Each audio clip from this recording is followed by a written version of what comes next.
On this episode of Star Trek Universe, we have renewal news and when we can expect new series seasons to premiere, but primarily we are talking about Picard 307 Dominion, right after these words from our mystery sponsors.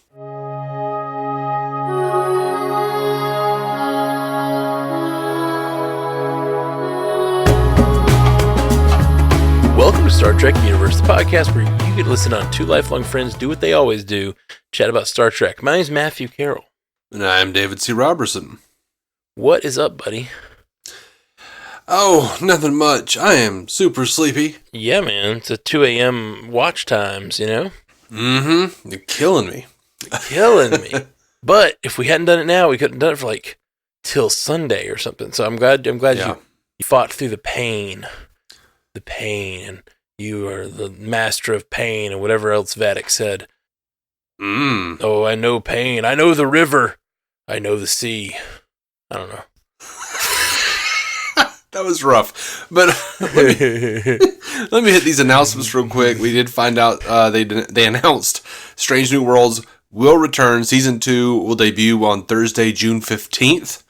Okay. In the U.S., U.K., Australia, Latin America, Brazil, France, Italy, Germany, Switzerland, and Austria, and in South Korea at a later date to be announced. And the rest of the 10-episode season will roll out each following Thursday. And it has been renewed for a 10-episode third season. Nice. So, season 4 of Lower Decks is coming late summer, they say, on Paramount Plus in the U.S., with an exact date to be announced. And they have also announced that it has been renewed for a 10-episode fifth season. Wow. I can't believe we're already at season 5 for that. I know. Or getting there. That's wild. And Star Trek Prodigy is returning this winter with season 2, which will be 20 episodes. Season 18. Got it. And that'll cover us through 2024. And Discovery 2024, as we already knew. So, yeah. Is there anything coming up after Picard, or are we going to have a break between Picard and June? It looks like we have a break between Picard and June. Oh, man. That's a bummer. No Trek. No Trek on the air. No Trek on the air. Boo. Okay. Yeah. Well, that's not great news, but it's exciting that all these things are getting renewed and lots of new content coming. Sweet. Well, let's talk about this episode. It's late, and I stayed up to do this. Let's do it. Yeah, man. Let's do it. So, Vadic, man, right? Vadic? Jack? Yeah. I don't know. Lore? Stop just saying names. That's all I got, man. I'm too tired for analysis. I'm just going to yell names for 45 minutes. Please, no. Shorty! I try to be relatively yes and, but you break me of it every week. Please no. Please no. There's a lot you can glean from my tone of voice. No. a lot of fine analysis weaving in the fine fibers of these here vocal cords. Uh-huh. Okay, so it's a little bit of a I almost want to say bottle episode because we don't leave the ship much. Right. It's very much like an insular, I feel this one was the first episode that felt a little like there'd been massive changes in editing. There were a bunch of lines that were read off screen, while people turned away. There were lines that were clearly added in post and stuff. And there was also just some weird, they didn't discuss the plan at all. And I know that that was kind of the point, the plan to unfurl, but it wasn't an interesting enough plan.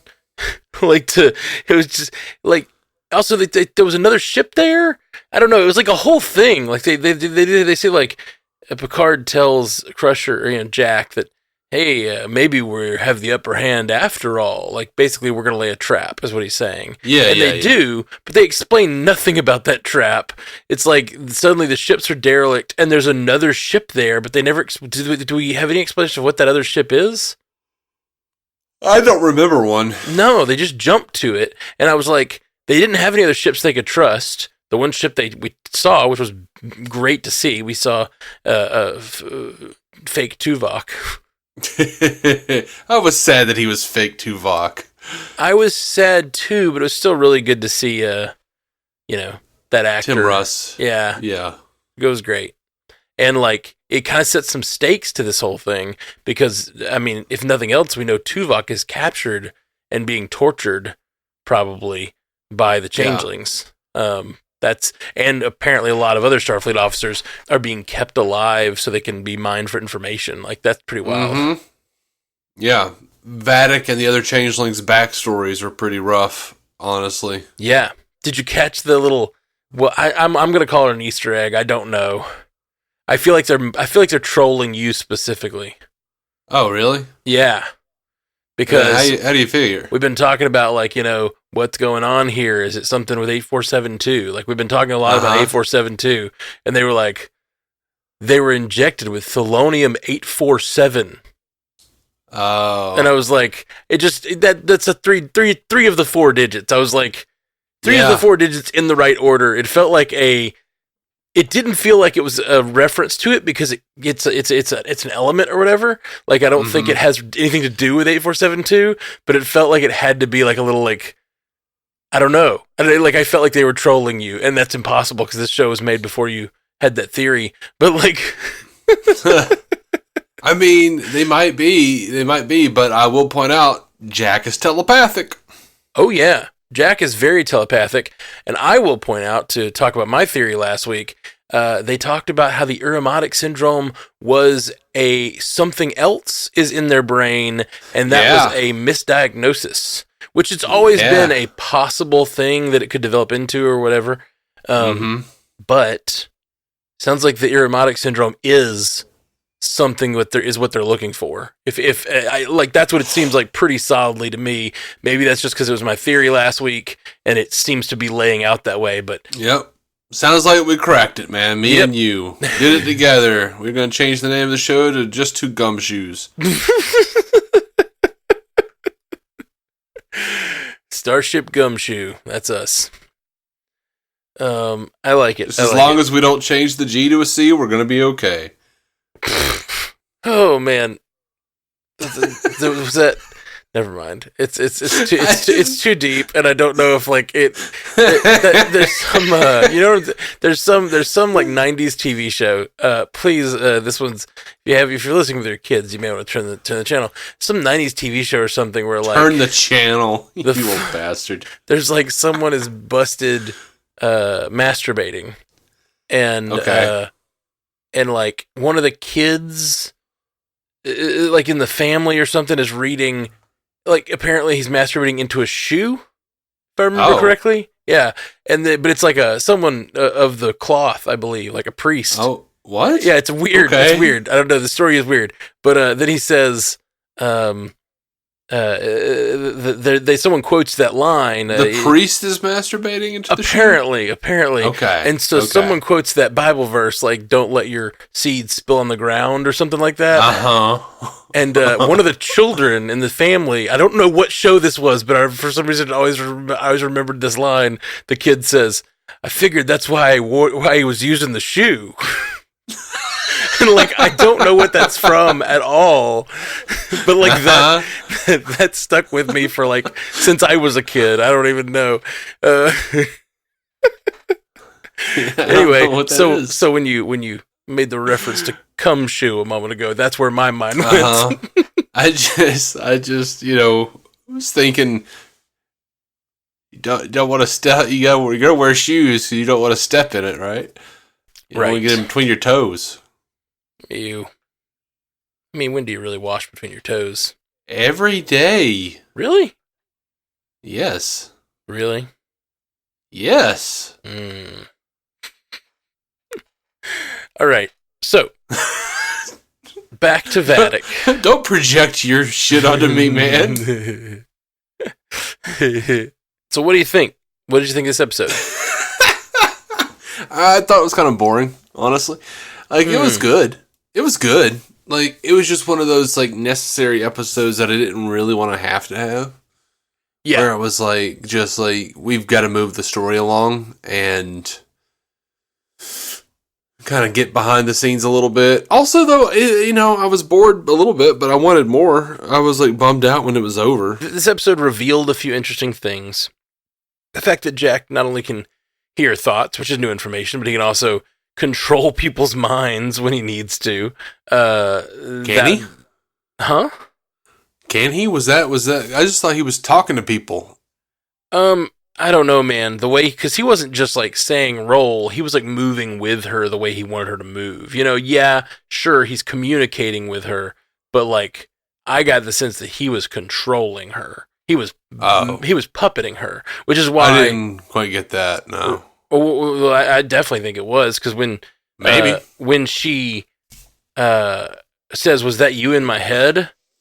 And then she aims a gun at him because she was feeling out of control. She was feeling like an invader was invading her brain. She didn't just feel like they were talking. I don't know. I didn't see her aim that gun, but maybe I just missed that. She definitely aimed the gun. Oh man, she aimed it and like cocked it. Does the little noise and everything. Oh, maybe she did. I don't remember. She was very uncomfortable with what he was doing in her brain, and he's saying the words, but he's also doing the motions with her as if he's like somehow controlling her body and moving it how he wants her to move. I mean, I'll take your word for it. I don't know. That's how I read the scene. So that's a new ability we know Jack has. I'm nervous that Jack is not Picard's son at all. Because where they talk about he's going where he truly belongs. Right. I forget the last word she says. Something about taking him away. I didn't think there was a last word. She just said where you truly belong. Oh, is that may be the last word? There's another line earlier that I'm thinking of then that was similar. Show you who you truly are. There was that. Yeah, that was the line I was thinking of. Who is Jack, man? Who is Jack? I don't know. I mean, I have my thoughts, but who? What are your thoughts? Apparently, 8472, man. I don't know. Well, yeah, I think it's possible 8472 is involved. I agree. I suspect there's not a satisfactory answer. Oh, really? Yeah, like I suspect this is going to be one of those mystery box reveals, long stretching, that doesn't satisfy anyone. Like, I don't think it'll be anyone we know or anything. Okay, I don't think that, because it seems like they've released a lot of like questions this season, and all of them seem to be related and seem to have answers. So I think they're aiming at something. I don't think they're mystery boxing us. Well, Terry Matalas seems very on board with the Jack Sydney shipping, so I suspect he will be Picard's son, but he's been genetically altered or something. Right. I still think he's their son. I'm wondering if some experience Picard had in his life gave him, like, and I'm trying to like, you may have some idea, like, I'm wondering, has he ever had an experience with like some great being or powerful being that might have like imprinted in his brain or something, like some sort of thing that might have had this power lay dormant in his physiology until he had a son? Just every third episode, Right, exactly. So I'm wondering if there's something like that they're going to bring back and say, like, Picard, that Irumodic syndrome was actually, a result of your brain encountering whatever. It was the sect of the Calamarain, the brain fugglers. Right. It could have been like, something with Q or something with whoever. Giving him some sort of, brain powers that he never unlocked, but then his son went on to do so. A final gift from Q. But it would have been a long time ago, so I don't know about that. About final.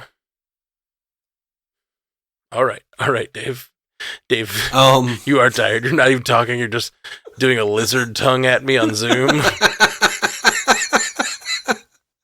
I got a little distracted by it. It's all good, man. It's all good. Yeah. I'm still very excited. This episode does feel a little, like I said, just sort of a bottle episode, sort of a, let's like get a little bit more information. The one major moment that I really, really enjoyed was Geordi talking to Data. Yes, about how it broke him. Yeah, not only that it broke him, but he also healed him. That was a really beautiful, like, the memories of you. You taught me how to be a better man, a better father, a better friend. All those things that, like, and all those lessons I learned from our friendship are what walked me through the dark time of losing you. Like, that was beautiful writing right there. That's some good stuff. That's somebody who's been through that stuff, you know? Yeah. And who really wanted to say that, you know? That's really good.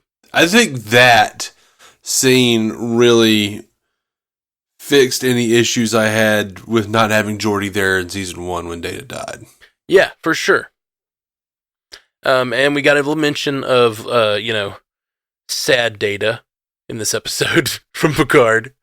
Is like, I said goodbye to him, and I told him, he asked me to let him die, and I did, and now he wants my help. They talk about his death, and Geordi's like, yeah, I can't handle losing him again either. Mm-hmm. And neither can we. Yeah, for real. Damn you, Terry Metalis. Make sure it doesn't happen.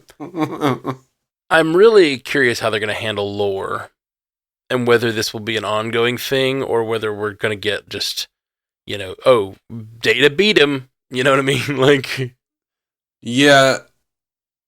I feel like they wrapped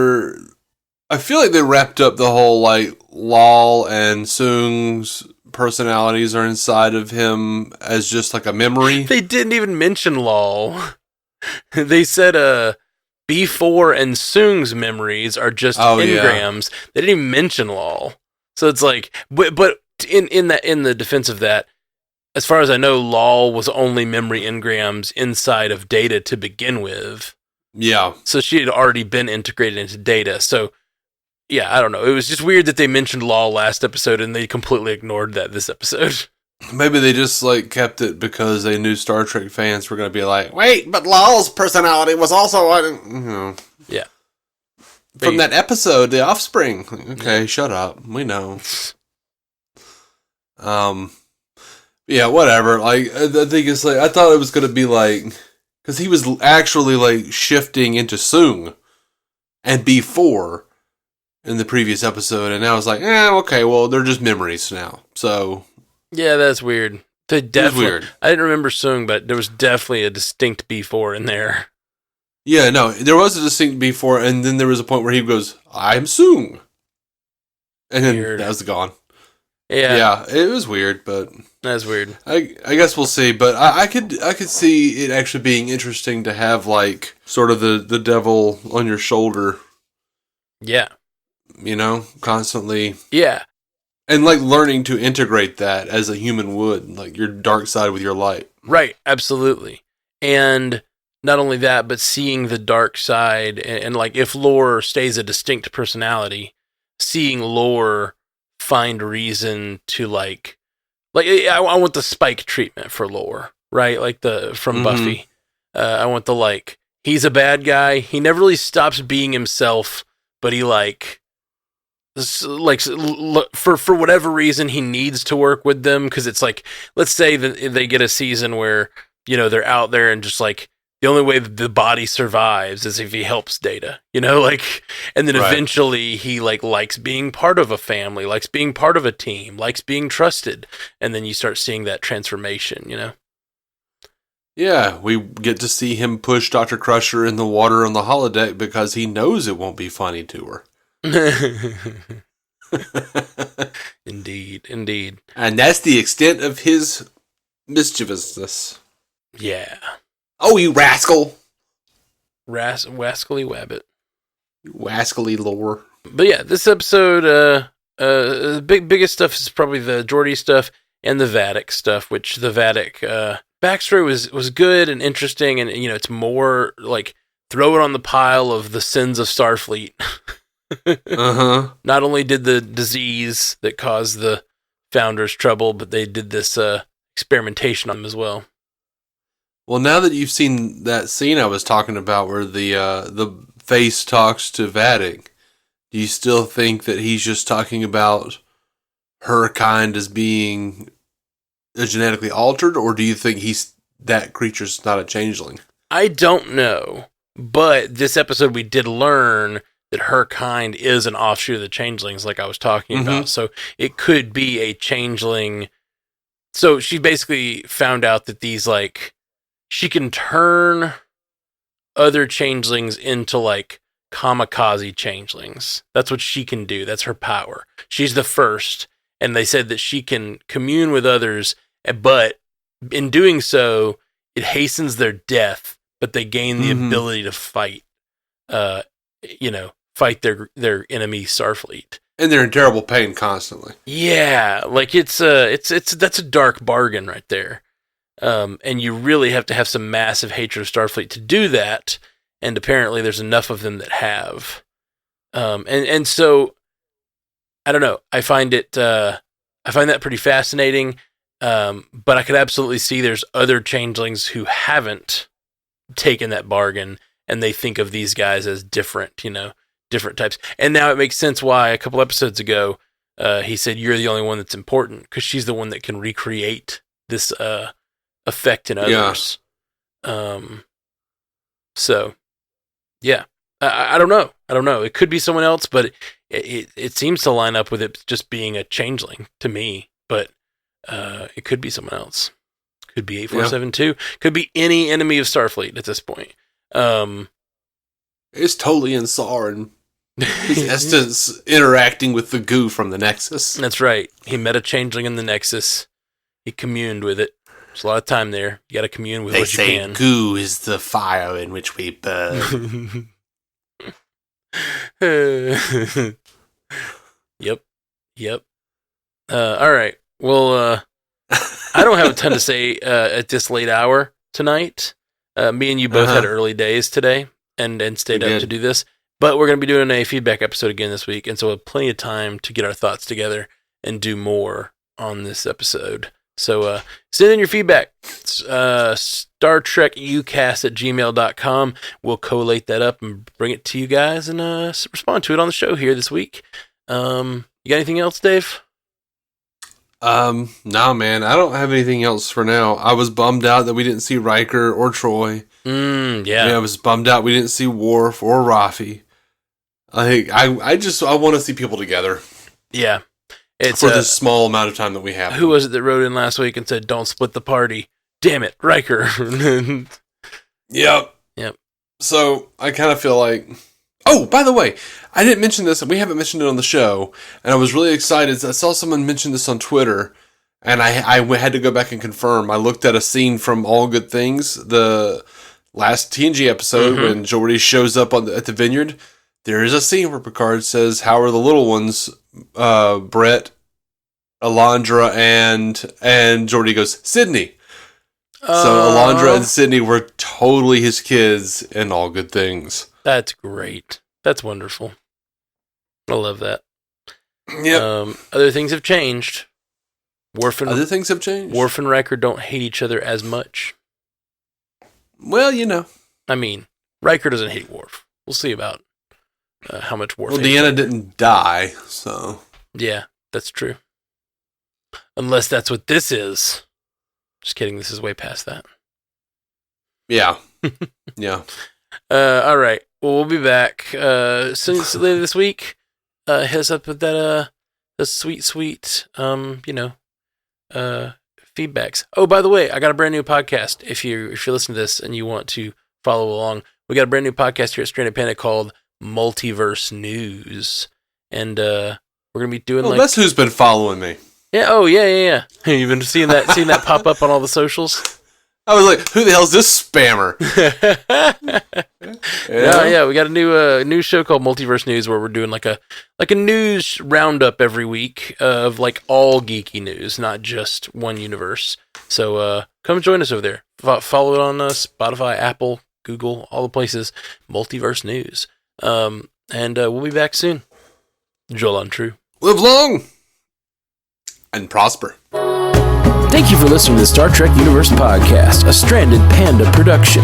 If you'd like to hear more from David C. Robertson, check out the DC On Screen podcast or maladjusted.tv for his web videos. If you'd like to hear more from Matthew Carroll, check out the Marvel Cinematic Universe podcast or listen to his music. Just search for Matthew Carroll anywhere you get music.